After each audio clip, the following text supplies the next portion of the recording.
Yeah. Hello, everyone. I hope you all are doing well. Essentially Sports is privileged to be joined by women's MMA royalty in former Strikeforce Bantamweight champion, former UFC Bantamweight champion, and current One Championship Vice President, Miesha Tate. Welcome to the show, Miesha. How are you? I'm doing great. Thanks for having me. How are you?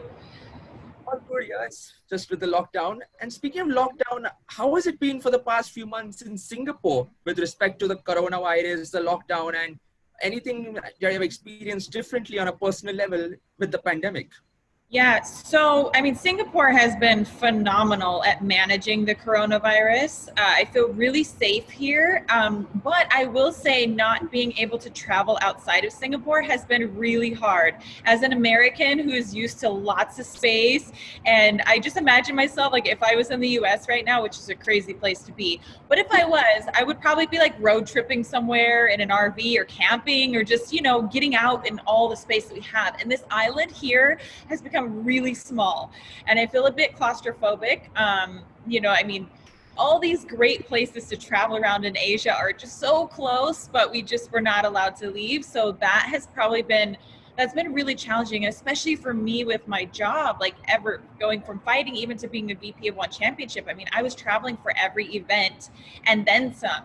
So this has been really a forced slowdown, which has been great in some ways and really overwhelming in other ways. So I'm just taking the good with the bad day by day.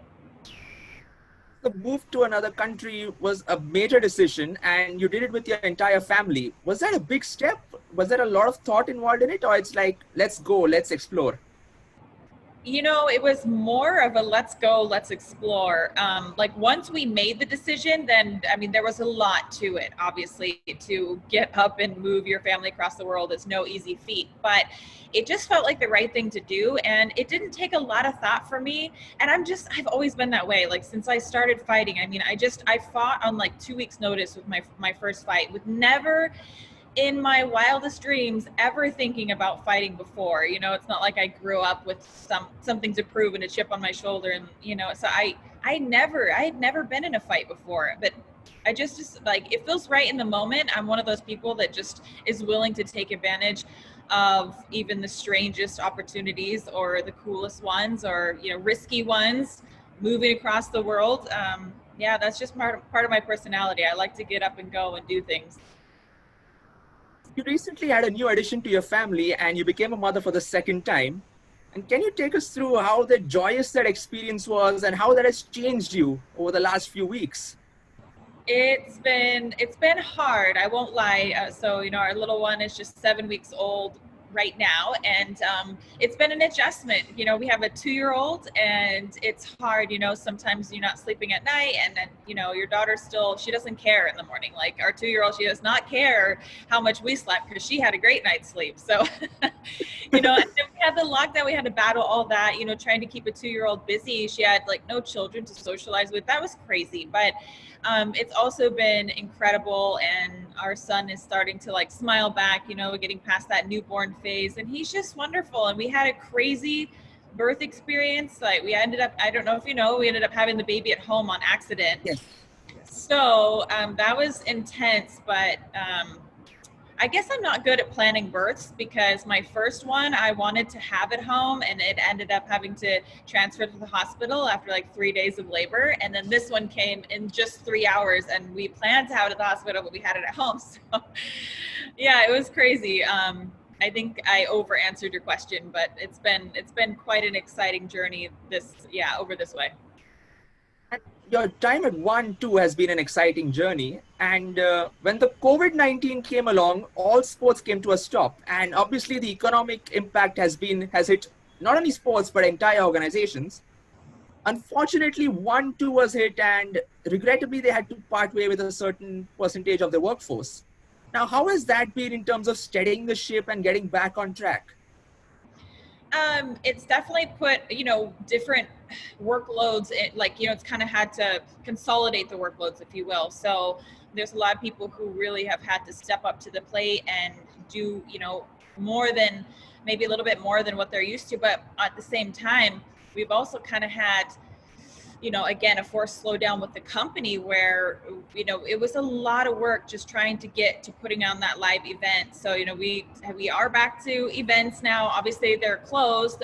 Nobody's there in attendance because we want to be as safe as possible. But I mean, everyone who's had to really step up to the plate has done that. So I give a big kudos to ONE Championship, that there's a lot of people that are working around the clock to make sure that we can provide good live content again, even though, it's kind of the new norm, right? Things are just different, but we are moving forward. The new norm and moving forward, you'll have resumed, but looking back at how the UFC resumed a few months back and their success, do you think that ONE, instead of erring on the side of caution, could have jumped the gun a bit and gone a bit earlier? It's not our style. You know what? ONE Championship is all about ethics and people's safety and family first. So we really didn't want to rush it. We probably could have tried to push something a little bit sooner or a little bit faster.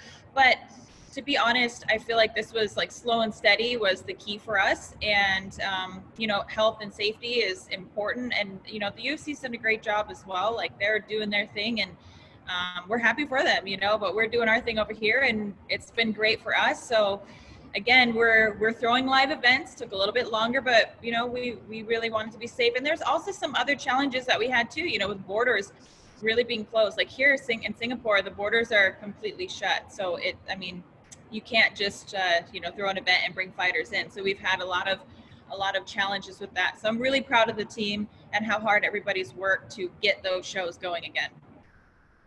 ONE has resumed in earnest in Thailand with the no surrender events, and there is a lot of events with the no surrender and various numbers are planned for the entire month.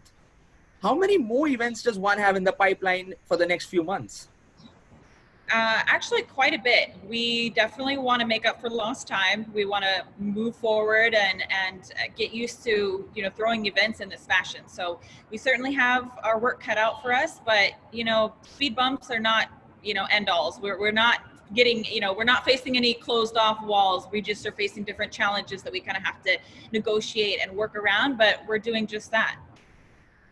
One of the challenges would be that the athletes need to compete behind closed doors without an audience. Now, would you say that impacts the performance, or it's like just the audience is only there for the fights? They're just 3-4 times a year.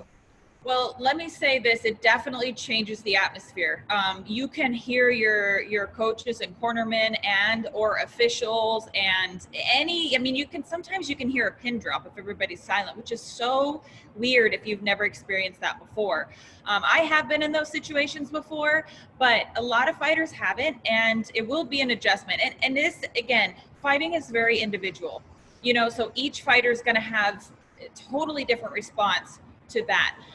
Not having the crowd, some people really get their energy from the crowd and they enjoy that kind of, and other people are just focused and they have tunnel vision. So, I think this is one of those situations that's very dependent on how the fighter chooses to cope with not having an audience.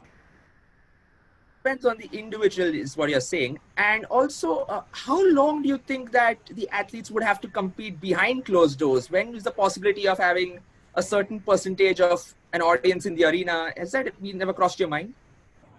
So say again, sorry? How long do you think that it will take for an audience to be a part of the arena for the fights? Oh, you know what? I don't think we're planning on having any kind of audience, for the foreseeable future, right? It's okay. Kind of like this is the new norm, and we don't know how long it's going to take for a vaccine to come out that's effective. And, we need health and safety. That's our top priority. So until that, it becomes to a better standard to where everyone's comfortable being in group settings and gatherings and concerts are going again. And then, we will have those kind of events. And I can't wait for that personally, but I don't think that's going to happen in the rest of 2020. So, I think we just kind of need to hope for the best in 2021 that we come up with some kind of curative measure or something that it just ensures people's safety or not catching the virus, right? Like a good vaccine. And we'll hope for the best in 2020. You hate to wish your life away, but I kind of just want 2021. I think I keep saying 2020. Hope the best for 2021. And I can't wait for next year. You recently put a post on Instagram where you're just boxing 2020 out of the picture. Exactly. That's the sentiment many people would share around the world. But Yeah. 2020 will be a good year for one, considering that Dominance MMA is bringing in a mass influx of talent. And given Ali Abdelaziz's resume, are you excited for the type of names that would be joining One Championship soon? Without a doubt. You know, Ali is a friend of mine, somebody I've trained with. He trains and works a lot out of Extreme Couture. So he's somebody I'm very familiar with. And he is a very hardworking manager, and he has a ton of talent and a ton of prospects that have yet to really be kind of unwrapped for the world to see. So I think we're going to get some really special treats working with Ali, and I'm excited for what the future holds with him. Ali has been really silent on who might be joining One. We're wondering, could you shed some light on who might be coming aboard? You know, I don't work with the athlete development department directly, so it seems like that would be a department, that I would be hands-on with, but I'm actually not. I think it's a little bit of a conflict of interest, and so I work mostly with like production. So I unfortunately don't have a lot of insight, but you know, I think Ali has dropped some good names himself, even Khabib's younger brother, which that sounds really exciting to me. I mean, I don't know if that's something that will happen or whatnot. I don't have any special insight into that, but just speaking as a fan of the sport, I would love to see that happen. I know that Verdum has finished his contract with UFC. So, I mean, who knows? Like, I don't know, but there's definitely some exciting prospects to be looking out for. Definitely. Would you like to see Verdum at One? I mean, I would love to see Verdum. Verdum is a great person. He's always been such a gentleman to me, a really nice person. He's goofy, he's funny, he's quirky, and he's a hell of a fighter. And, you know, him and Brandon Vera have fought before. I mean, I think that's the fight that would be really exciting for everybody. And, you know, he beat Brandon. So, you know, maybe Brandon feels like there's some unfinished business. I know for me, I always feel like anybody I've ever lost to, you know, you want to get it back, right? So yes. It would be kind of cool, hypothetically speaking, if that was something that would be to happen. I think it would definitely be a treat for the fans. And a treat for the fans, you're planning to move to the United States to live events. And of course, the North American talent would feature prominently.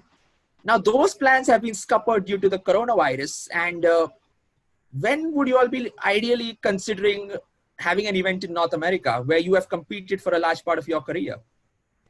Oh man. I mean, I think if we could have done it yesterday, we would have. So, I mean, it's definitely still on the docket. It's on the bucket list. It will happen. As far as the timeline, I feel like that is such a difficult question with the COVID circumstances. We just don't know when a solution to that will happen. So, again, I think I'm going to have to project sometime in 2020. I keep saying that. Excuse me. I want 2020 to be gone. Get it out of here. 2021. We'll be looking to do that. You know, we were hoping for the end of 2020, but obviously, you know, as you mentioned, it's been scuffled. But we do have a lot of great talent. Angela Lee, her brother, Christian Lee, DJ, Angla. I mean, the list goes on. Eddie Alvarez and more. So, I mean, we're not hurting for talent in the U.S. It's just a matter of like when we can get over there and make an event happen. And a lot of that is weight is put on the COVID situation. And in the United States, fights are mostly sold with trash talking, and you have looked down on it for a large part of your career. And one fighting championship promotes the values of integrity, humility, courage, all the Asian core values. Now, do you think trash talking, if used in limitation, is a vital selling point, or purely martial arts can make a great deal? Well, for One Championship, it's definitely more about the values and a wholesome aspect. We want any investors or companies who want to rep their brand to feel good about what they're putting their product on and not feel like they're going to have to pull their product off of an athlete or away from One Championship because something crazy and unexpected happens, you know, like throwing bottles into an audience or people flying over the cage. You know what I mean? Sure, it's exciting, right? But it's not good. At the end of the day, it's not the moment. Right. It's not good. And sure, maybe it gets clickbait headlines and things, but at the end of the day, it's kind of disturbing. And I don't think anybody really feels good about that being a part of the sport. So we don't want that. I mean, it's not that people have to like each other in one championship. You know what I mean? And there's plenty that don't, and are, you know, they voice that if they don't like somebody, they're going to let you know, but they do it in a you know, within boundaries, right? There's no low blows. They are respectful enough. So I think that's, I appreciate that, and that kind of resonates with me as well.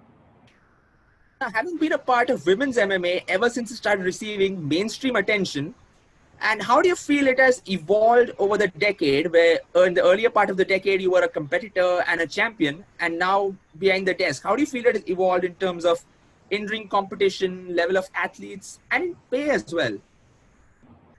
Well, the whole sport continues to grow and impress me, and I'm going to even use Paige Van Zandt as an example. And I'm going to draw a comparison. There was a time when women were not allowed to fight in the UFC, and it wasn't that long ago. I think it was 2013 that women made their debut. And so before that, which a lot of my career was before that, I mean, we had like almost no options. It was like Strike Force pretty much. And we were blessed that Scott Coker took a chance on us. But then, you know, we got into the UFC, and now there's women like Paige Van Zandt who are saying, I'm going to finish my contract. I'm going to see what my options are. How great is that?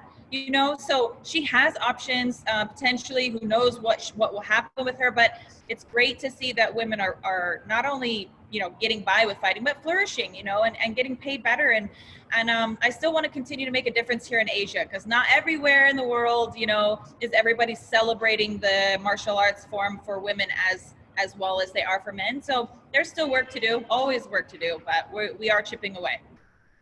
Now, a few male fighters have come out and complained about the pay disparities, like they're not getting an equal share of it from the UFC. Noticeably, the women have been silent on this issue. Like, why do you think this is so? Oh, you know, it just could be circumstantial, to be honest. It could be that it hasn't happened so much to the females, or maybe the females feel a little bit more grateful, to be honest. Like I said, it hasn't been that long that we've had that opportunity. So a lot of the women who are fighting in the UFC right now are genuinely grateful for the opportunity, right? So, I mean, it could be a number of things. I guess I'm kind of hypothesizing here that I don't really have an answer to exactly. I don't have any inside information. So these are just kind of my thoughts that I'm sharing with you. It's probably just circumstantial. And how do you think the one women's division is shaping up? Like right now, you'll have Muay Thai, kickboxing, and MMA for the atom weights, but there are only ranked competitors in MMA for strawweight. Would there be a Muay Thai and kickboxing for strawweight soon?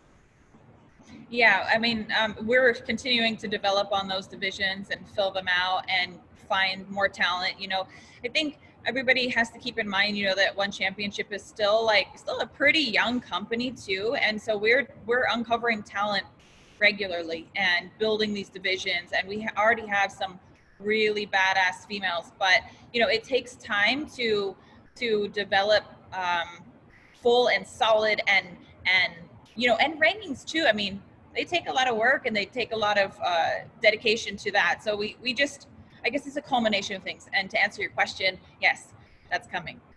That's coming soon. And you spoke about badass stars, and one of the names you mentioned earlier in the conversation is Angela Lee. Is she someone who has great potential to lead women's MMA at ONE, considering she has been the atomweight champion for 4 years now and not lost it, and she's only 24?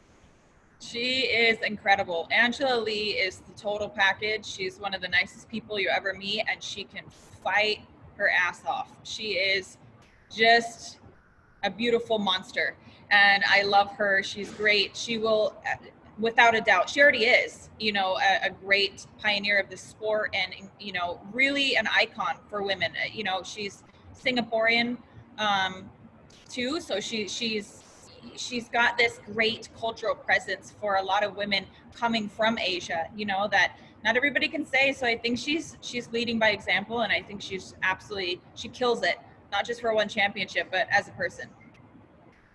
Now, we had mentioned about ONE being more for safety and family values, and having been an athlete in multiple organizations and having been an executive as well, do you see any differences in how the UFC treats differently, how Strikeforce was different in terms of managing the talent?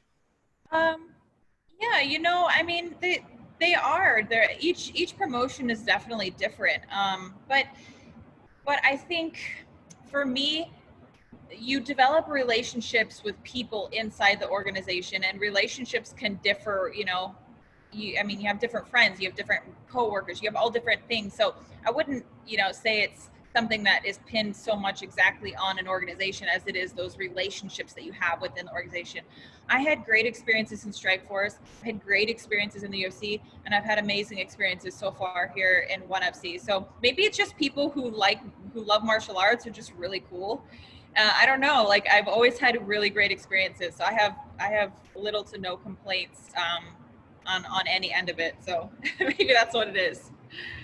And now One has announced that they will be bringing their version of The Apprentice to screens.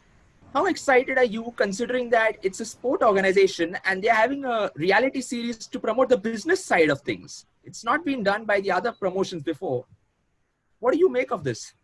I think it's so cool. And I love that there's going to be some physical challenges, I think that brings such an exciting element of The Apprentice that's never been done before. But I mean, what would you expect from a martial arts organization, from Chaudhry himself? Like, he is a martial artist first and foremost, and he's a businessman, and he's a family man, and he wears so many different hats. But if you are going to be an apprentice of Chaudhry, he trains every single day. Every day he makes time. He's one of the busiest men I know, but every day he's either putting on his gi or he's putting on his gloves and trains every day. So if you're truly going to be an apprentice of Chaudhry, I think you kind of have to understand that there is a physical element. Not that, people need to be scared that they're going to, be drilled into the ground or, anything like that. But I think that it's important to understand that a lot of what we do is understanding the sport of martial arts. And I think that element is really going to add a fun twist to The Apprentice. We say you make an appearance on The Apprentice considering your transition to the corporate role? Well, that's the plan. I hope so. I hope that COVID doesn't put too much more of a halt on that, because we've been trying to get this show going and it just sucked. Not happening. Everything's been, pushed off, and the whole world's feeling it, right? I mean, everybody's had to adjust and make adjustments. So hopefully it happens sooner than later, but yeah, that is the plan. And in addition to a corporate role, you also serve as a coach at Evolve MMA. Can you tell us about Evolve MMA, and how does it feel to be an instructor rather than a competitor in shaping the minds of the future mixed martial artists? So this is the first time that I've got to coach on a regular basis. Granted, I've taught things before, but getting to work with the same people week in and week out, it's been really fun for me. And there's something special about getting to watch people flourish with the knowledge that you can help them with.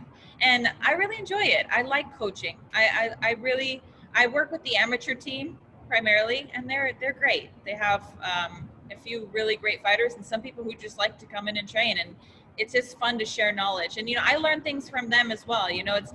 You're never just the teacher. You always have to have a student outlook on it. So I'll enjoy growing and learning from them as well. Really emphasizes what you mean about martial arts is you're never learned till you're always a student, even as a teacher. You have said this before. Absolutely, 100%. Always a student. Every chance that you have to learn something, and I don't care if it's somebody's first week on the mat, or if they're black belt. I mean, realistically, there's things that can be learned from every level and every skill set and every discipline. So I think it's important anytime that you step foot into a martial arts gym to just have that mindset that you're there to learn. Even if you're there to teach, you're still there to learn. And having retired almost 4 years ago at Madison Square Garden at UFC 205, you moved to a corporate role, you're liking it. And in addition to that, you also serve as a commentator at ONE events, and you conduct the pre and post-fight interviews. Now, at such a time, do you ever think that it's time for me to strap on the gloves and get back in again? Like in talking to the fighters, hearing how they are preparing, or their exuberance after they win the match? Like, does that give the rise of the competitor within you? The fighters evoke a lot of emotion in me, and I feel like I'm there with them in that moment, and I live vicariously through them. but I'll be honest, like I haven't, it hasn't come to, like, it hasn't hit me, you know, like it will hit me, like if it's meant to be, I'll know. And it just hasn't yet, you know. It's, and I say yet, like I'm waiting for it. So I'm not waiting for it. I'm not discontent. I'm really happy with my life now. And if I never fight again, it's totally fine with me. That's probably what I think will happen. But I'm one of those people, you asked me like, was it a hard decision to move to Singapore? Like, no, like when it's just like bang, when you know, and I will not, you know, sit and like be like, should I, you know, should I come back? Should I fight again? It's like, no, like if it's meant to be, I'll just know, and then everyone else will know too. So right now I'm happy. I got 2 beautiful babies and a great family living in Singapore and doing all these amazing things. And I don't feel like I'm missing anything. Mostly not going to happen at present. But when you competed, you stood across the cage from some of the most dangerous women to ever set foot in. Now, the GOAT debate also is like open for a lot of queries and a lot of opinions, but you have been staunch on your opinion of Amanda Nunes being the GOAT. Do you think there's anyone who can end her near 5.5-year undefeated streak? Oh my goodness, that she hasn't fought yet. You know, I would have loved to see her fight Kat Zingano again. You know, I'm not so sure that, you know, Kat Zingano would have had the answer necessarily, but it would have been really fun to see. And she does have a win over her, right?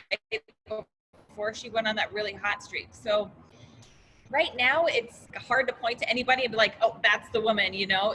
Amanda has just solidified herself as a GOAT, and she's just so good at what she does. So I think anybody that faces her, it's hard to say that you feel like that they have it, that they're going to beat her, you know.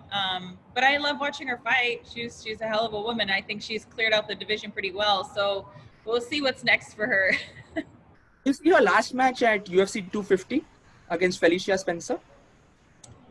Yeah, her last one was against Felicia Spencer. What was the question? Did you watch the match, and what did you make of Felicia's performance? Yeah. So Felicia, you know, it was exactly what I thought it was going to be. You know, Felicia is young and tenacious and durable and tough. And she went out there and she fought with a lot of heart, but she just too green. And I think, you know, Amanda is so explosive for the division. She really kind of fights more like a guy than she does, you know, like a woman. Like, she's just incredible. And it's hard for women to be on par with her skill set, her explosivity, and her experience. I mean, she's been doing this a very long time as well. So, you know, Felicia did great, and she was very impressive. You know, somebody I will give a shout out to, though, is a friend of mine, Juliana Pena. You know, she hasn't fought Amanda yet, and I think, you know, she's maybe a fight or two away from maybe getting that opportunity. But I think somebody who can grapple and wrestle well is probably going to be the person who has the answer to Amanda.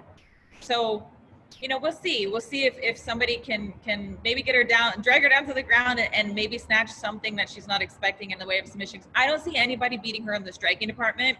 She hits like a truck. You had recently commented on the stoppage in the men's bantamweight championship fight between Jose Aldo and Petr Yan. You had said that you'd rather have a referee who allows you to be a fighter rather than someone who protects you, because that's what you have signed on for.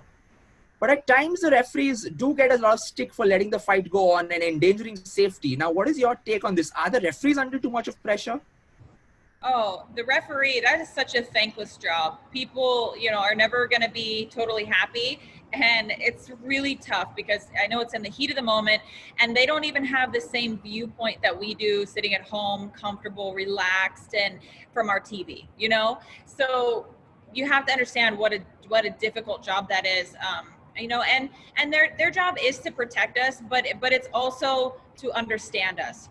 And I think to know a fighter, you can't be overly precautious. You have to allow the fighters every opportunity to do their job, and their job is to fight. And if you're going to be somebody who stops the fight because somebody got dropped, you know, I think that's wrong. Like, unless they're clearly out, if somebody gets dropped, I think you have to let the fight continue at least for a moment on the ground to make sure that because it's not boxing, right? It's not boxing, it's not kickboxing. There's no standing 10 count. There's none of that, right? So we get one opportunity, and just because it goes to the ground doesn't mean that it's done. So I was not upset at all about the Jose Aldo Peter Yan fight. I know that some people felt like it was really late. I don't. I mean, could it have been stopped a little bit earlier? Yeah, you could make that argument. But I would not say it was a bad stoppage. Now, about dropping fights, there was another fight on Fight Island, Francisco Trinaldo and Jai Herbert, where Trinaldo dropped Herbert and Herbert collapsed, and Trinaldo just stopped for an instant, and even the commentators were screaming at the referee to call the fight. But Trinaldo landed in 4 more blows after going down, and then the fight got stopped. Now, what could you comment on that stoppage? Was that a bit too, like, he clearly couldn't defend himself? So I watched that a lot of times, and from as many different angles as I had access to. And from Herb's point of view, I think what happened when the fighter fell back, his arm came up, his knee came up on the correct side, on the defensive side, which leads you to believe that they're at least aware of what's going on, right? And he's trying to mount some kind of defense, and he understands where he is relative to where the other fighter, his opponent is. So I think Herb should have been a bit closer, and I think that he should have tried to stop it after the first blow that landed on the ground, once it was on the ground. The 3 after that was a little bit hard to watch, because you realize once his head bounced off the mat that it was, he really wasn't as aware as maybe you want to give him the chance that maybe he is, right? You can't tell. And I'll use Robbie Lawler against, I'm drawing a blank on his name. Ben Askren, right? When he had him in that choke, and everybody, even the commentators, I thought he was out, right? And Herb Dean, tried to check. The point in case is, it's really a tough job to do. And, you never know if you're doing it exactly right, but I prefer a referee who errs on the side of the fighters being able to do their job than, everyone who's stopping fights way too soon, because it's heartbreaking. People don't realize that our careers depend on having at least an opportunity to win. So yes, safety is a part of it, but think about it. If you were that fighter and you were okay, you got clipped and you got knocked down, but you knew what was going on and you were ready to fight on the ground and you had your wits about you, and a ref stopped it just because, it's like that person loses half of their pay and their spots in the rankings, and their, if it's a number 1 contender fight or anything like that, like Jose Aldo and Peter Yan, I mean, this is like a huge important fight. So I can't stress that enough, like how much it means to the fighters to have every opportunity to fight and to win. There's a reason why we have a comeback of the year award, every year, because fighters do it all the time. Fighters are crazy. You'll think a fighter is completely done. Sometimes they are, but sometimes they come back to shock the world. So just give them that opportunity. One is continuously expanding, and India is an untapped market, and you all have a women's atomweight MMA competitor, Ritu Phogat, undefeated in her professional career. Is she someone who can lead the ONE movement into India, or is it too early in her career to say how good she might be? Well, it's certainly early in her career, but if you look at what she's been able to do, I would say her trajectory it's a pretty safe bet that she's going to do big things. She's going to do great, because people don't understand how much she's already had to overcome to be where she's at, and that's what she does. This woman overcomes and she leads, and I don't think she even realizes the effect that she will have, but she's going to be somebody for India that she will be an icon. She already is an icon, I guess. She will be somebody who people look back on and we're like so amazed, and women will be inspired, and she will forever change what the sport of mixed martial arts means to people around the world, not just India, but of course representing India. I think it'll hit close to home because it hasn't been done. It hasn't been done in India yet, right? It hasn't been done by. So she is setting a precedent. She is breaking glass ceilings. She is marching down, and she wants to become a champion. And I know she has every ability to do that. She's a very hard worker. She's got a great wrestling skill set, and her other skills, you couldn't ask for them to develop any faster than they are. So she's really, yeah, I think she's on a great path to success. We've got time for one fan question here.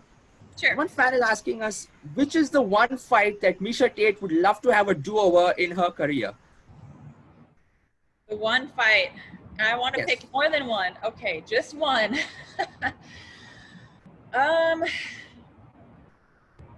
It's really tough because obviously there's the Ronda fight, right? And I felt like I was so close to getting that trilogy, and it just sucked how it all went down. But also part of me has always wanted to avenge the loss to Kat Zingano, because I really felt cheated in that loss. I felt cheated. See, here's my crazy coming out. Like, I didn't feel like that fight should have been stopped. I was still coherent, and yes, I was taking damage, but I felt like I was still in the fight. And so I'm mad about that one. You know, the Ronda losses, it's like, you know what? She was a better woman that night. And sure, I'd love another crack at it. I would like to fight her as many times as it takes for me to beat her. That's just how I look at it. But I'm more bitter about the loss to Kat, just because I wanted to keep fighting, and I felt like that was taken from me by the ref. And maybe that's where I That's why you maintain that the referee should let the fighters do their job as fighters? Say again? Is that why you maintain that the referees should let the fighters do their job as fighters? Yeah, I mean, I think that's a lot of where it stems from, because there was so much on the line for that fight, you know, to get to coach on The Ultimate Fighter. That's what that fight was for, and to solidify a spot as a #1 contender. And you know, I'm lucky. I'm so fortunate that I still got to do those things, even coming off of a loss, because unfortunately, Kat Zingano, she tore her ACL or something, so she had to have surgery, and she couldn't do it. So I got to still step in anyways. But I mean, had that not happened, imagine like if there was no Ultimate Fighter with Ronda and I. Just think about it. I mean, how much of a part of the storyline that was, and that never would have happened had everything gone the way that it was planned to, because the referee stepped in. And you know, I remember her telling me, all you got to do is show me you're still in the fight. And I don't feel like I ever showed her like I wasn't still in the fight. Granted, yes, I was taking damage, but I was fighting. You know, let me do my job. And that's all we have time for today. Thank you so much for joining us, Miesha Tate. It's been a great pleasure chatting with you. Yes, absolutely. Thank you for having me. I appreciate it. Thanks for watching, everybody. Sending much love. Stay safe, stay well, do your social distancing, wear your mask, wash your hands, all that good stuff. Lots of love. Bye, everybody.